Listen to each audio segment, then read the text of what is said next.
ദൈവത്തിന്റെ നാമത്തിന് മഹത്വമുണ്ടാകട്ടെ. സഭകളിലെ ദുരുപദേശങ്ങളെ പറ്റിയാണല്ലോ നാം ചിന്തിച്ചു വരുന്നത്. അതിൽ വളരെ ഗൗരവമേറിയ ഒരു ചിന്തയാണല്ലോ ത്രിയേക ദൈവം എന്നുള്ളത്. അതിൻ്റെ ചില വിഷയങ്ങൾ നമ്മൾ പഠിച്ചും ചിന്തിച്ചും വരികയാണല്ലോ. അതിൻ്റെ തുടർഭാഗം എന്ന നിലയിൽ യേശുക്രിസ്തുവിനെ പറ്റിയുള്ള പഠനം നാം നടത്തിക്കൊണ്ടിരിക്കുകയാണ്. യേശുക്രിസ്തു ദൈവത്തിൻ്റെ സൃഷ്ടിയാണെന്നും അനന്തനാദിയിൽ ദൈവം ആദ്യമേ സൃഷ്ടിച്ചത് യേശുക്രിസ്തുവിനെയാണെന്നും അതിനുശേഷമാണ് പ്രപഞ്ചത്തിലെ മറ്റു കാര്യങ്ങളെയും സൃഷ്ടിച്ചതെന്നും കഴിഞ്ഞ ലക്കത്തിൽ നാം ചിന്തിക്കുകയുണ്ടായി. ഈ ഭാഗത്ത് നാം ചിന്തിക്കാൻ ആഗ്രഹിക്കുന്നത് യേശുക്രിസ്തു ദൈവം സൃഷ്ടിച്ചപ്പോൾ ദൈവപുത്രനായിട്ടാണ് സൃഷ്ടിച്ചതെന്നും ഭൂമിയിൽ വന്നപ്പോൾ മാത്രമാണ് താൻ മനുഷ്യപുത്രനായതെന്നും എന്നുള്ള ഭാഗത്തെ പറ്റിയാണ്. അതിൽ ദൈവപുത്രൻ എന്ന ഭാഗത്തെ പറ്റിയാണ് ഇന്ന് നാം ഗൗരവമായി ചിന്തിക്കാൻ കർത്താവിൽ ശരണപ്പെടുന്നത്. ആ ഭാഗത്തോടുള്ള ബന്ധത്തിൽ ധാരാളം തിരുവചനങ്ങൾ ദൈവമക്കൾക്ക് അറിയാവുന്നതുപോലെ ഉണ്ട്. നമുക്കറിയാമല്ലോ, ലോകത്തിലുള്ള സകല സൃഷ്ടിയുടെയും പിന്നിൽ പിതാവിനോട് ചേർന്ന യേശുക്രിസ്തു ഉണ്ടായിരുന്നു. അത് സത്യമാണ്, അതിനൊരു തർക്കവുമില്ല. പക്ഷേ യേശുക്രിസ്തു ഒരു സൃഷ്ടിയായിരുന്നു, ദൈവത്തിൻ്റെ വചനമാണ്, ദൈവത്തിൻ്റെ ആദിജാതൻ, ഏകജാതനായിരുന്നു. മനുഷ്യനെ സൃഷ്ടിക്കുവാൻ മനസ്സിൽ തീരുമാനിച്ചപ്പോൾ തന്നെ മനുഷ്യൻ അനുസരണക്കേട് കാണിച്ച് തേജസ് നഷ്ടപ്പെടുത്തുമെന്നും അങ്ങനെ നിത്യമരണത്തിന് വിധേയമാകുമെന്നും മുന്നറിഞ്ഞിരുന്ന ദൈവം അവനെ വീണ്ടെടുക്കുവാൻ തന്നെ തൻ്റെ അനന്തജ്ഞാനത്തിൽ പുത്രനെ ആദ്യമായി ജനിപ്പിച്ചിരുന്നു. അതാണ് സങ്കീർത്തനം 40 അധ്യായത്തിൻ്റെ 7-8 വാക്യങ്ങളിൽ നാം വായിക്കുന്നത്. വളരെ സുപരിചിതമായ ഒരു സങ്കീർത്തന ഭാഗമാണല്ലോ അത് ദൈവമക്കളെ. അതായത് നമ്മളിവിടെ കാണുന്നത് ഇത്രയാണ്. അതിൻ്റെ 7-ാം വാക്യത്തിൽ നാം വായിക്കുന്നു, അപ്പോൾ ഞാൻ പറഞ്ഞു, ഇതാ ഞാൻ വരുന്നു, പുസ്തകച്ചുരുളിൽ എന്നെക്കുറിച്ച് എഴുതിയിരിക്കുന്നു. എൻ്റെ ദൈവമേ, നിന്റെ ഇഷ്ടം ചെയ്യുവാൻ ഞാൻ പ്രിയപ്പെടുന്നു, നിന്റെ ന്യായപ്രമാണം എൻ്റെ ഉള്ളിലിരിക്കുന്നു തുടങ്ങിയുള്ള താഴോട്ടുള്ള വാക്യങ്ങൾ യേശുക്രിസ്തു പിതാവിൻ്റെ ഇഷ്ടം നിവർത്തിക്കാൻ തയ്യാറാണെന്നുള്ളതിൻ്റെ സൂചനയായി വെളിപ്പെടുത്തുന്ന അത്ഭുതകരമേറിയ തിരുവചന ഭാഗങ്ങളായിട്ട് നമുക്ക് കാണാൻ കഴിയും. അവിടെ കൃത്യമായിട്ടും ഇതാ യേശുക്രിസ്തു പിതാവിന് ഇഷ്ടം ചെയ്യാൻ സ്വമനസ്സാൽ മുന്നോട്ട് വരുന്ന ഭാഗമാണ് നാം കാണുന്നത്. തുടർന്ന് അതിൻ്റെ സങ്കീർത്തനം 2-ാം സങ്കീർത്തനത്തിലേക്ക് വന്നാൽ അതിലുടനീളം അതിൻ്റെ യേശുക്രിസ്തുവിനെ പറ്റിയുള്ള കൃത്യമായ തിരുവചന ഭാഗം നമുക്ക് കാണാൻ കഴിയുമല്ലോ. അതിൻ്റെ 7-ാം വാക്യത്തിൽ നമ്മളിങ്ങനെ വായിക്കും, ഞാനൊരു നിർണയം പ്രസ്താവിക്കുന്നു, യഹോവ എന്നോട് അരുളി ചെയ്തത്, നീ എൻ്റെ പുത്രൻ, ഇന്ന് ഞാൻ നിന്നെ ജനിപ്പിച്ചിരിക്കുന്നു. അത് കൃത്യമായിട്ട് നമുക്ക് സംശയമില്ലാതെ മനസ്സിലാകുന്ന ഒരു വാക്യമാണല്ലോ ദൈവമക്കളെ. അതുപോലെ തന്നെ എൻ്റെ 8-ാം വാക്യത്തിൽ എന്നോട് ചോദിച്ചുകൊള്ളുക, ഞാൻ നിനക്ക് ജാതികളെ അവകാശമായും ഭൂമിയിലേറ്റങ്ങൾ കൈവശമായും തരും. അത് പുത്രനോട് പറയുക, ഇരുമ്പ് കൊണ്ട് നീ അവരെ മേയ്ക്കും, ഉത്സവന്റെ പാത്രം ഉടയ്ക്കും. അത് ഭാഗം കഴിഞ്ഞിട്ട് 12-ാം വാക്യത്തിലേക്ക് വരുമ്പോൾ നാം മറ്റൊരു വാക്യം കാണുന്നുണ്ട്, അവൻ കോപിച്ചിട്ട് നിങ്ങൾ വഴിയിൽ വെച്ച് നശിക്കാതിരിപ്പാൻ പുത്രനെ ചുംബിപ്പിൻ. അത്ര കൃത്യമായിട്ട് ആ വാക്യമൊക്കെ പറഞ്ഞിരിക്കുന്നത്. അത് യേശുക്രിസ്തുവിൻ്റെ ഒരു മിശിഹാ സങ്കീർത്തനമായിട്ട് 2-ാം സങ്കീർത്തനം നമുക്ക് കാണാൻ കഴിയും. വളരെ കൃത്യമായിട്ട് യേശുക്രിസ്തുവിനെ പറ്റിയുള്ള പരാമർശങ്ങൾ നിറഞ്ഞ അനുഗ്രഹീതമായൊരു സങ്കീർത്തനമാണ് 2-ാം സങ്കീർത്തനം എന്ന് ഈ ഭാഗത്തിലൂടെ നമുക്ക് കൃത്യമായിട്ട് മനസ്സിലാകും. അടുത്ത് നമ്മൾ 8-ാം സങ്കീർത്തനത്തിലേക്ക് വന്നാൽ അവിടെയും യേശുക്രിസ്തുവിനെ പറ്റിയുള്ള കൃത്യമായ പരാമർശങ്ങൾ കാണും. അതിൻ്റെ 2-ാം വാക്യം 8-2, നിന്റെ വൈരികൾ നിമിത്തം ശത്രുവിനെയും പകനെയും ഇണ്ടാതാക്കുവാൻ തന്നെ നീ ശിശുക്കളെയും മുല കുടിക്കുന്നവരുടെയും വായിൽ നിന്ന് ബലം നിയമിച്ചിരിക്കുന്ന ഒരു വാക്യമുണ്ടല്ലോ. അത് മത്തായിയുടെ സുവിശേഷം 21-ാം അധ്യായത്തിലെ 16-ാം വാക്യത്തിൽ രേഖപ്പെടുത്തി കർത്താവ് തന്നെ എടുത്തു പറഞ്ഞിരിക്കുന്നത് കൊണ്ട് ഇത് യേശുക്രിസ്തുവിനെ പറ്റി തന്നെയാണ് എന്ന് സംശയരഹിതമായി നമുക്ക് ബോധ്യമാവുന്ന വിഷയമാണല്ലോ. തുടർന്ന് 8-ാം സങ്കീർത്തനത്തിന്റെ തന്നെ അടുത്തുള്ള വാക്യങ്ങൾ നമ്മൾ വായിക്കുമ്പോൾ അതിൻ്റെ 5 മുതൽ, നീ അവനെ ദൈവത്തെക്കാൾ അല്പം മാത്രം താഴ്ത്തി തേജസ്സും ബഹുമാനവും അവനെ അണിയിച്ചിരിക്കുന്നു, നിന്റെ കൈകളുടെ പ്രവൃത്തികൾക്ക് നീ അവനെ അധിപതിയാക്കി സകലത്തെയും അവൻ്റെ കാൽ കീഴാക്കിയിരിക്കുന്നു തുടങ്ങിയുള്ള വാക്യങ്ങൾ ഇത് യേശുക്രിസ്തുവിനെ പറ്റി തന്നെയാണ് എന്ന് അസന്നിഗ്ധമായി തെളിയിക്കുന്ന തിരുവചന ഭാഗങ്ങൾ പുതിയ നിയമത്തിൽ നമുക്ക് കാണാൻ കഴിയുമല്ലോ. പുതിയ നിയമത്തിലേക്ക് നമ്മൾ വരുമ്പോൾ എബ്രായ ലേഖനം 2-ാം അധ്യായത്തിന്റെ വാക്യങ്ങൾ നമ്മൾ വായിച്ചു നോക്കാം. അതിന്റെ 5 മുതലുള്ള വാക്യങ്ങൾ നമുക്ക് വായിക്കാം. നാം പ്രസ്താവിക്കുന്ന ഭാവി ലോകത്തെ അവൻ ദൂതന്മാർക്കല്ലല്ലോ കീഴ്പ്പെടുത്തിയത്. എന്നാൽ മനുഷ്യനെ നീ ഓർക്കേണ്ടതിന് അവൻ എന്ത്? മനുഷ്യപുത്രനെ സന്ദർശിക്കേണ്ടതിന് അവൻ എന്തുമാത്രം? നീ അവനെ ദൂതന്മാരേക്കാൾ അല്പം മാത്രം താഴ്ത്തി തേജസ്സും ബഹുമാനവും അവനെ അണിയിച്ചിരിക്കുന്നു.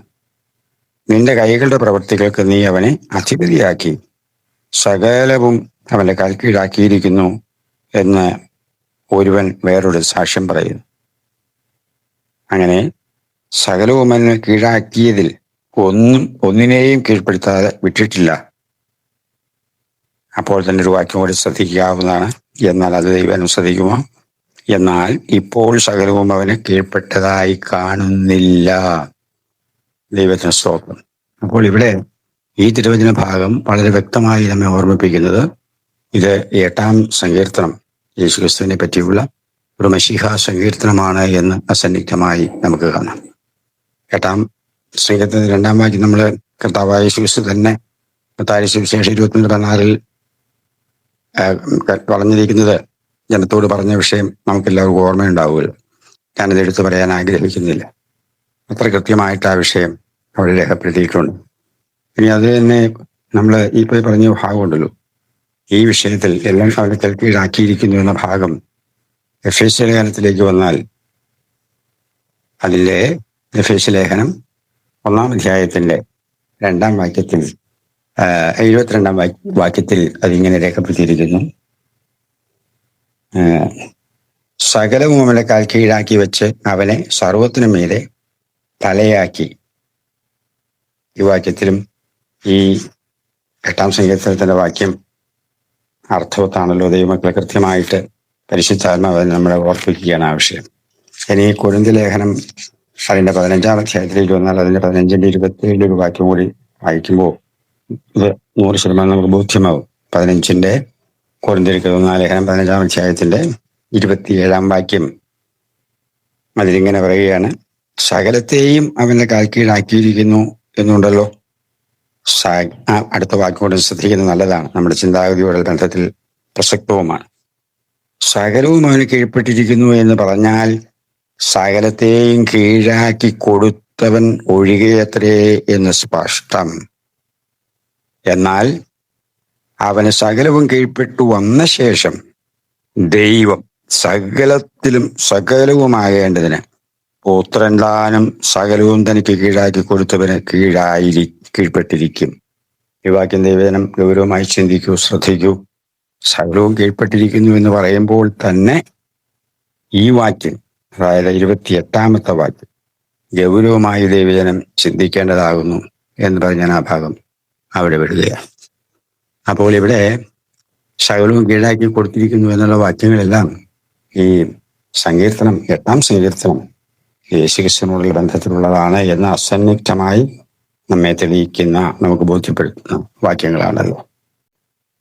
അതുപോലെ നമുക്ക് അറിയാം, യോഹന്നാന്റെ സുവിശേഷം 1-ാം അധ്യായത്തിന്റെ 18-ാം വാക്യത്തിൽ മനുഷ്യരാരും കാണാത്ത ദൈവത്തിന്റെ മടിയിൽ അവന്റെ പ്രമോദമായിരുന്ന യേശു കർത്താവ് ദൈവപുത്രനാണെന്ന് യോഹന്നാന്റെ സുവിശേഷത്തിന്റെ 1-ാം അധ്യായം 34-ാം വാക്യത്തിൽ സാക്ഷ്യപ്പെടുത്തുന്നതായി നമുക്ക് കാണാം. പിന്നെ മത്തായി സുവിശേഷം 16-ാം അധ്യായത്തിലേക്ക് വന്നാൽ അവിടെ വളരെ വ്യക്തമായിട്ട് യേശുക്രിസ്തു ദൈവപുത്രനാണെന്ന് കർത്താവ് തന്നെ സാക്ഷ്യപ്പെടുത്തുന്ന അതിമനോഹരമായ സാക്ഷ്യം നമുക്ക് കാണാമല്ലോ. വളരെ സുപരിചിതമായ തിരുവചന ഭാഗമാണല്ലോ. കർത്താവ് ശിഷ്യന്മാരോട് ചോദിച്ചു, ജനം എന്നെ കുറിച്ച് എന്താ പറയുന്നത് എന്ന് ചോദിച്ചപ്പം പലരും പല അഭിപ്രായം പറഞ്ഞതായിട്ട് നമുക്കറിയാം. അപ്പോൾ കർത്താവ് ചോദിക്കുകയാണ്, അപ്പോൾ നിങ്ങൾ എന്നെ കുറിച്ച് എന്തു പറയുന്നു എന്ന് ചോദിക്കുകയാണ്. അപ്പോൾ എന്താണ് പത്രോസ് പറയുന്ന മറുപടി നമുക്കറിയാമല്ലോ. അതിന്റെ 16-ാം വാക്യത്തിൽ പറയുകയാണ്, നീ ജീവനുള്ള ദൈവത്തിന്റെ പുത്രനായ ക്രിസ്തു എന്ന് ഉത്തരം പറഞ്ഞു. ഇത് പത്രോസ് പറഞ്ഞ മറുപടിയാണ് യേശു ചോദിച്ചപ്പോൾ. നിങ്ങൾ എന്നെക്കുറിച്ച് ആരെന്ന് പറയുന്നു എന്ന് ചോദിച്ചപ്പോൾ പത്രോസ് പറഞ്ഞ കൃത്യമായൊരു മറുപടിയാണ് നമ്മൾ വായിച്ചു കേട്ടത്. അപ്പോൾ യേശു അവനോട് പറഞ്ഞ വാക്യം ശ്രദ്ധിക്കൂ, 17 വാക്യം. യേശു അവനോട്, ബറയോനായ ശീമോനെ, നീ ഭാഗ്യവാൻ. ജഡരക്തങ്ങളല്ല, സ്വർഗസ്ഥനായ എന്റെ പിതാവത്രേ നിനക്ക് ഇത് വെളിപ്പെടുത്തിയത്. ബാക്കി കാര്യങ്ങളൊക്കെ മറ്റു വിഷയങ്ങളായതുകൊണ്ട് അതിലേക്ക് കിടക്കുന്നില്ല. ഇപ്പോൾ ഇവിടെ പത്രോസ് പറയുകയാണ്, നീ ജീവനുള്ള ദൈവത്തിന്റെ പുത്രനായ ക്രിസ്തുവാകുന്നു. പുത്രനായ ക്രിസ്തു. പുത്രൻ, ആ പദം ദൈവജനം ഗൗരവമായി കാണൂ. പുത്രൻ, പുത്രൻ എന്ന് പറഞ്ഞാൽ പുത്രൻ ജനിച്ച നാളുണ്ട്, ജനിച്ചൊരു സമയമുണ്ട്, പുത്രനാണ്. അവിടെ വളരെ കൃത്യമായിട്ട് പറയുമ്പോൾ യേശു കർത്താവ് അതിനെ അംഗീകരിച്ചുകൊണ്ട് പറയുകയാണ്, നീ ഭാഗ്യവാനാണ്. സ്വർഗസ്ഥനായ എന്റെ പിതാവാണ് നിനക്കത് വെളിപ്പെടുത്തി തന്നത് എന്ന് യേശു ക്രിസ്തു തറപ്പിച്ചുറപ്പിച്ച് പറയുന്ന ഭാഗം ശ്രദ്ധിക്കൂ. ഇതിൽ കവിഞ്ഞ് എന്ത് തെളിവാണ് നമുക്ക് വേണ്ടത്? അത് യേശു ക്രിസ്തു ദൈവപുത്രനാണ് എന്ന് അസന്നിഗ്ധമായി തെളിയിക്കുന്ന മധുരമനോഹരമായ ഒരു തിരുവചന ഭാഗമാണല്ലോ അത്. അതുകൊണ്ട് ആ ഭാഗത്ത് കൂടുതൽ വിശദീകരണം ആവശ്യമുണ്ടെന്ന് എനിക്ക് തോന്നുന്നില്ല. അത്ര കൃത്യമായിട്ട് പരിശുദ്ധാത്മ രേഖപ്പെടുത്തിയിരിക്കുന്ന ഭാഗമാണത്. ലൂക്കോസ് 2:1-7 വാക്യങ്ങൾ പരിശുദ്ധാത്മാവിനാൽ യേശു ക്രിസ്തു മറിയത്തിലൂടെ മനുഷ്യപുത്രനായി ജനിച്ചു എന്ന് നമുക്കറിയാം. അത് തെളിയിക്കുന്നുമുണ്ട്. ചുരുക്കി പറഞ്ഞാൽ യേശു ക്രിസ്തു ആദ്യം ദൈവപുത്രനായും അനാദിയിൽ നമുക്കത് മനസ്സിലാകുന്നില്ല, എപ്പോഴാണ് എങ്ങനെയാണെന്ന് അറിയില്ല. അത് പിതാവായ ദൈവത്തിന്റെ തിരുഹിത പ്രകാരം സകല പ്രപഞ്ച സൃഷ്ടികൾക്ക് മുൻപായി ദൈവം സൃഷ്ടിച്ച ദൈവത്തിന്റെ പുത്രനാണ്. എന്നാൽ ഏകദേശം 2050 വർഷങ്ങൾക്ക് മുൻപ് മനുഷ്യപുത്രനായി ഭൂമിയിലും ജനിച്ചു എന്ന് സാരം. ആ യേശുവിനെയാണ് നമ്മൾ യേശു ക്രിസ്തു എന്നും യേശു എന്നും നസ്രായന യേശു എന്നൊക്കെ വിളിച്ച് അഭിസംബോധന ചെയ്യുന്നത്. തന്നെയുമല്ല, നമുക്ക് യോഹന്നാന്റെ സുവിശേഷത്തിൽ വന്നാൽ, യോഹന്നാന്റെ സുവിശേഷത്തിൽ എൻ്റെ പിതാവ് എന്നും എന്നെ അയച്ചവനെന്നും അനേകവട്ടം യേശു ക്രിസ്തു തന്നെ പറഞ്ഞിരിക്കുന്നതായി നമുക്ക് കാണാൻ കഴിയും. അപ്പോസ്തലപ്രവൃത്തികളുടെ പുസ്തകത്തിൽ ആദ്യത്തെ 16 അധ്യായങ്ങളിൽ മാത്രം ഏകദേശം 90 പ്രാവശ്യം ദൈവം എന്ന പദം യഹോവയായ കർത്താവിനെ കുറിച്ച് പറഞ്ഞിരിക്കുന്നതായിട്ട് കാണാം. ചുരുക്കത്തിൽ ദൈവപുത്രനെ എന്ന യേശുക്രിസ്തുവിന്റെ പദവി ഒരിക്കലും പൂർണ്ണ ദൈവത്വത്തിന്റെ തെളിവല്ല, പിതാവ് തന്നെ സത്യദൈവം എന്ന് അസന്നിഗ്ധമായ തിരുവചനം നമ്മെ ഓർമ്മിപ്പിക്കുന്നു. നാം ശ്രദ്ധിക്കുകയാണെങ്കിൽ മർക്കോസിന്റെ സുവിശേഷം 1-ാം അധ്യായത്തിന്റെ 1-ാം വാക്യം തന്നെ തുടങ്ങുന്നത് ഇങ്ങനെയാണ്: ദൈവപുത്രനായ യേശുക്രിസ്തുവിന്റെ സുവിശേഷത്തിന്റെ ആരംഭം. കണ്ടു, മർക്കോസ് ഈ സുവിശേഷം എഴുതുമ്പോൾ ആ വാക്യം എത്ര പ്രസക്തമാണെന്ന് നോക്കൂ. ദൈവപുത്രനായ യേശുക്രിസ്തുവിന്റെ സുവിശേഷത്തിന്റെ ആരംഭം. ഇവിടെ ധാരാളം റെഫറൻസസ് യേശു ദൈവപുത്രനാണെന്ന് പറയുന്നതിനെ പറ്റി തെളിവുണ്ട്. അതൊക്കെ പറയാൻ പോയാൽ ഒത്തിരി വിസ്താരമായി പോകും. ദൈവജനത്തെ അത്യാവശ്യം ചിന്തിക്കേണ്ട ചില വാക്യങ്ങൾ മാത്രം ഞാൻ പറയുകയാണ്. ഇവിടെ ദൈവപുത്രനായ യേശു ക്രിസ്തുവിന്റെ അത്ര കൃത്യമായിട്ട് പ്രചരിക്കുന്നു. അതിൽ 24-ാം വാക്യം വന്നാൽ രസകരമായ ഒരു സംഭവമുണ്ട്. നമുക്കറിയാം, ഒരു ഭൂതഗ്രസ്തനായ മനുഷ്യൻ, അശുദ്ധാത്മാവ് ബാധിച്ചൊരു മനുഷ്യന്റെ പള്ളിയിലുണ്ടായിരുന്നു. ആ മനുഷ്യൻ പറയുന്ന വാക്യമാണ് എന്ത്? അവൻ നിലവിളിച്ച്, നസ്രായനായ യേശുവേ, ഞങ്ങൾക്കും നിനക്കും തമ്മിൽ എന്ത്? ഞങ്ങളെ നശിപ്പിപ്പാൻ വന്നുവോ? നീ ആർ എന്ന് ഞാൻ അറിയുന്നു, ദൈവത്തിന്റെ പരിശുദ്ധൻ തന്നെ എന്ന് പറഞ്ഞു. കണ്ടോ, ദൈവത്തിന്റെ പരിശുദ്ധൻ. ദൈവത്തിന്റെ സ്തോത്രം. അത്ര കൃത്യമായിട്ട് അശുദ്ധാത്മാവ് അവിടെ കൃത്യമായി സാക്ഷ്യപ്പെടുത്തുകയാണ് യേശുക്രിസ്തു ദൈവത്തിന്റെ പരിശുദ്ധനാണെന്ന്. അതുപോലെ തന്നെ 3-ാം അധ്യായത്തിലേക്ക് വന്നാൽ അവിടെയും നമുക്ക് കാണാൻ കഴിയുന്നത് ഒരു അശുദ്ധാത്മാവ് ബാധിച്ച മനുഷ്യൻ. അതിന്റെ 11-ാം വാക്യത്തിൽ പറയുന്നത് നമ്മൾ നോക്കൂ. അപ്പൊ അവന്റെ ഇടയ്ക്ക് പുരുഷാരം തന്നെ ഞെരുക്കാതിരിക്കേണ്ടതിന് അവരുടെ നിമിത്തം ഒരു ചെറുപടക കടയ്ക്ക് തനിക്ക് ഒരുക്കി നിർത്തുവാൻ അവൻ ശിഷ്യന്മാരോട് പറഞ്ഞു. അവൻ അനേകരെ സൗഖ്യമാക്കിയാൽ ബാധകളുള്ളവരൊക്കെയും അവനെ തൊടയേണ്ടതിന് തിക്കിത്തിരക്കി വന്നു. അശുദ്ധാത്മാക്കളും അവനെ കാണുമ്പോഴൊക്കെയും അവന്റെ മുൻപിൽ വീണ്, നീ ദൈവപുത്രൻ എന്ന് നിലവിളിച്ചു പറയും. കണ്ടോ, ഇവിടെ അശുദ്ധാത്മാക്കൾ വന്നിട്ട് വിളിച്ചു പറയുകയാണ്, ദൈവപുത്രനാണെന്ന് പറയുക. 5-ാം അധ്യായത്തിലേക്ക് വന്നാൽ വളരെ സുപരിചിതമായൊരു ഭാഗമുണ്ടല്ലോ.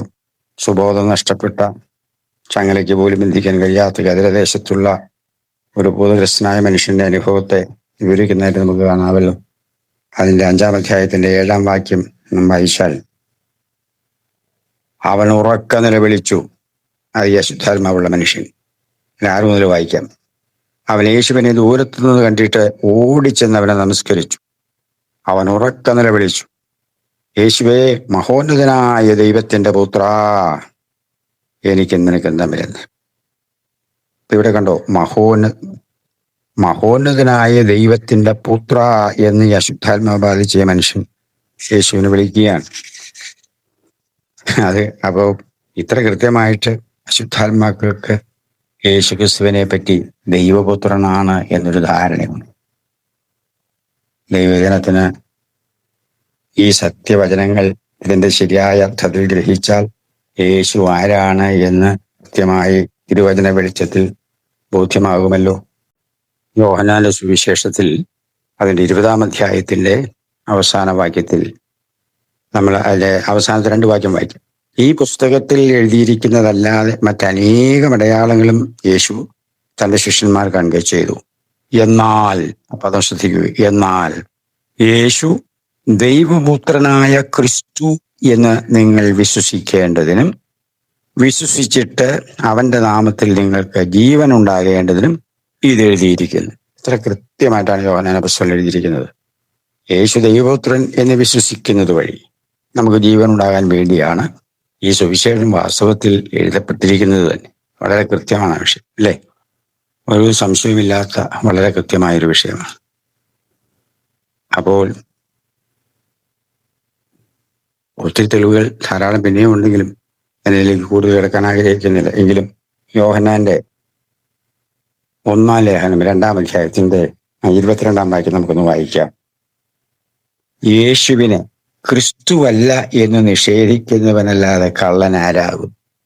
ആ പദം ദൈവജനം ഒന്ന് ശ്രദ്ധിച്ച് കേൾക്കണമേ. യേശുവിനെ ക്രിസ്തുവല്ല എന്ന് നിഷേധിക്കുന്നവനല്ലാതെ കള്ളൻ ആരാകും എന്ന് പറഞ്ഞാൽ, യേശുവിനെ ദൈവം എന്ന് പറയുന്നവൻ ക്രിസ്തു അല്ലെന്ന് പറയല്ലേ ഫലത്തില്? ക്രിസ്തു എന്ന് പറഞ്ഞാൽ അഭിഷിക്തൻ എന്നല്ലേ അർത്ഥം എന്നാണ് എനിക്ക് തോന്നുന്നത്.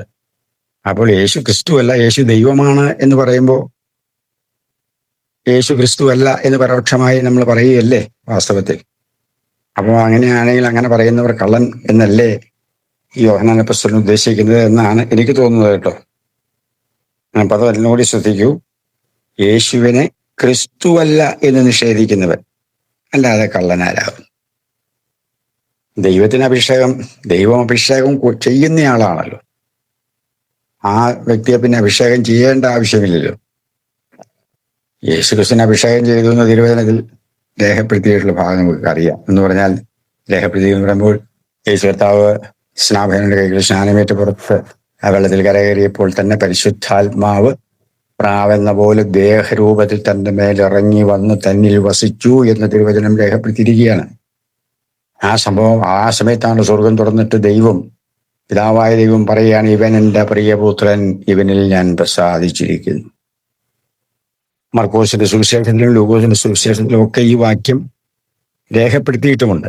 ഇവൻ എൻ്റെ പ്രിയപുത്രൻ, ഇവനിൽ ഞാൻ പ്രസാദിച്ചിരിക്കുന്നു എന്നത്. അതുകൊണ്ട് തന്നെ എത്ര കൃത്യമായ ഒരു സത്യമാണ്. യേശുവിന്റെ മേൽ പരിശുദ്ധാത്മാവ് പ്രാവുന്ന പോലെ ഇറങ്ങി വന്നു എന്ന ഭാഗവും ഇവിടെയൊക്കെ നമുക്ക് കാണാൻ കഴിയും. അതവിടെ നിൽക്കട്ടെ. അപ്പോ ഇവിടെ ഈ വാക്യം ശ്രദ്ധിക്കൂ. യേശുവിന് ക്രിസ്തു എന്നാണ് നമ്മൾ അംഗീകരിക്കേണ്ടത്. യേശു മെശിഹായാണെന്ന് സമരിയക്കാരത്തി സ്ത്രീയോട് യേശു തന്നെ പറ്റി തന്നെ സാക്ഷ്യം പറഞ്ഞ ചരിത്രം നമുക്കറിയാമല്ലോ. അപ്പോൾ അതെല്ലാം ഗൗരവമായി കാണേണ്ട വിഷയമാണ്. അപ്പോൾ യേശു ദൈവമല്ലെന്ന്, യേശു അഭിഷിക്തനാണെന്ന് കൃത്യമായിട്ട് കർത്താവ് തന്നെ ഈ തിരുവചന ഭാഗങ്ങളിലൂടെ നമ്മളെ ബോധ്യപ്പെടുത്തുകയാണ്. ഇനി അതിൻ്റെ തന്നെ യോഹന്നാന്റെ സുവിശേഷം, യോഹന്നാന്റെ ലേഖനം 1-ാം ലേഖനം 4-ാം അധ്യായത്തിന്റെ 9-ാം വാക്യം നമുക്കൊന്ന് വായിക്കാം. ദൈവം തൻ്റെ ഏകജാതനായ പുത്രനെ നാം അവനാൽ ജീവിക്കേണ്ടതിന് ലോകത്തിലേക്ക് അയച്ചു എന്നുള്ളതിനാൽ ദൈവത്തിന് നമ്മോടുള്ള സ്നേഹം പ്രത്യക്ഷമായി. അതിൽ തുറന്നു നോക്കൂ. നാം ദൈവത്തെ സ്നേഹിച്ചതല്ല, അവൻ നമ്മെ സ്നേഹിച്ചു തൻ്റെ പുത്രനെ നമ്മുടെ പാപങ്ങൾക്ക് പ്രായശ്ചിത്തമാകുവാൻ അയച്ചതു തന്നെ സാക്ഷാൽ സ്നേഹമാകുന്നു. ഇവിടെ ഈ രണ്ട് വാക്യങ്ങളിലും ഏകജാതനായ പുത്രൻ എന്ന് എടുത്തു പറഞ്ഞിരിക്കുന്നുണ്ട്. ദൈവം പറഞ്ഞിരിക്കുക, ദൈവം നമ്മളെ അതുപോലെ സ്നേഹിച്ച സ്നേഹം. ആ ദൈവത്തിന്റെ അളവറ്റ സീമാതീതമായ സ്നേഹത്തിന്റെ ആഴവും പരപ്പും ഒന്ന് ശ്രദ്ധിച്ചിരുന്നെങ്കിൽ എത്ര നന്നായിരുന്നു ദൈവമക്കളെ. യേശുക്രിസ്തു നമുക്ക് വേണ്ടി മറുവിലയായി തന്റെ ജീവനെ കൊടുത്ത് നമ്മയ്ക്ക് നമ്മുടെ പകരക്കാരനായി, അതായത് മറുവിലയായി കൊടുത്തു എന്നത് സത്യം. അതിന് ആ യേശുവിനോടുള്ള നമ്മുടെ കടപ്പാടും സ്നേഹവും 1% പോലും കുറയ്ക്കാനും പറ്റില്ല. കർത്താവിനോടുള്ള നമ്മുടെ കടപ്പാട് സീമാതീതം തന്നെയാണ്, ഒരു സംശയമില്ല. പക്ഷേ യേശു ദൈവമാണെന്ന് പറയുന്നത് വചനവിരുദ്ധമാണ്. തിരുവചനത്തിന് ഒരു തരത്തിലും അംഗീകരിക്കാൻ കഴിയാത്തൊരു ആശയമാണെന്നാണ് ഞാൻ ഈ പറഞ്ഞു വരുന്നതിന്റെ രത്നച്ചുരുക്കം. ദൈവം ഏകനാണ്, ഏകസത്യ ദൈവം, പിതാവായ ദൈവം. യേശുക്രിസ്തു പിതാവിന്റെ മടിയിലിരുന്ന് പിതാവിന്റെ ഏകജാതനായ അതിജാതനായ പുത്രൻ തന്നെയായി. പിന്നെ ഇപ്പം ഏകജാതനല്ല, ഇപ്പം ദൈവത്തിന് ഇഷ്ടം പോലെ മക്കളുണ്ട്. നമ്മളൊക്കെ ദൈവത്തിന്റെ മക്കളിൽ അവനെ കൈക്കൊണ്ട് അവന്റെ നാമത്തിൽ വിശ്വസിക്കുന്നവർക്ക് ദൈവമക്കളാവുന്ന അധികാരം കൊടുത്തു എന്ന പ്രകാരം ഒത്തിരി ദൈവമക്കൾ ഇപ്പോഴുണ്ട്. ഇത് പറയുമ്പോൾ ചിലർക്ക് സംശയം തോന്നും. സംശയം ഞാനൊരു വാക്യം കൂടി ഇതിനോടുള്ള ബന്ധത്തിൽ ദൈവദർശനത്തെ കൊണ്ടുവരാം. നമ്മളെല്ലാം ഒരർത്ഥത്തിൽ യേശു ദൈവമാണെങ്കിൽ നമ്മളും ദൈവങ്ങളാണ്. ഞാനും നിങ്ങളും ഒക്കെ ദൈവങ്ങളാണ്. അതിനുള്ള തെളിവ് നിങ്ങൾ ലൂക്കോസിന്റെ സുവിശേഷത്തിലേക്ക് വരൂ. ലൂക്കോസിന്റെ സുവിശേഷം അതിന്റെ 3-ാം അധ്യായത്തിന്റെ അവസാന വാക്യം ഒന്ന് വായിച്ചാൽ അവിടെ നമുക്കൊരു കാര്യം കാണാം. ലൂക്കോസിന്റെ സുവിശേഷം 3-ാം അധ്യായത്തിന്റെ 38-ാമത്തെ വാക്യം. അത് കൈനാന്റെ മകൻ, കൈനാൻ ഏനോഷിന്റെ മകൻ, ഏനോഷ് ശേത്തിന്റെ മകൻ, ശേത്ത് ആദാമിന്റെ മകൻ. അടുത്ത പദം ശ്രദ്ധിക്കണമേ, ആദാം ദൈവത്തിന്റെ മകൻ. ആ പദം ശ്രദ്ധിക്കൂ. 38-ാം വാക്യത്തിന്റെ അവസാന ഭാഗം, ആദാം ദൈവത്തിന്റെ മകൻ. ആദാം ദൈവത്തിന്റെ മകനാണെങ്കിൽ നമ്മളൊക്കെ ആദാമിന്റെ മക്കളല്ലേ. അപ്പൊ നമ്മളും ആ നിലയിൽ നോക്കിയാൽ എന്താ പറയുക, ദൈവത്തിന്റെ മക്കൾ. ആ നിലയിൽ ദൈവദേശം നഷ്ടപ്പെട്ട വിഷയമൊക്കെ അവിടെ നിൽക്കട്ടെ. ഈ വാക്യം വെച്ചാണ് ഞാൻ ഈ പറഞ്ഞു വരുന്നത്. ആദാം ദൈവത്തിന്റെ മകൻ എന്ന് പറഞ്ഞാൽ ആദാമിന്റെ കടിപ്രദേശം നമ്മളെല്ലാവരും ഉണ്ടായിരുന്നു.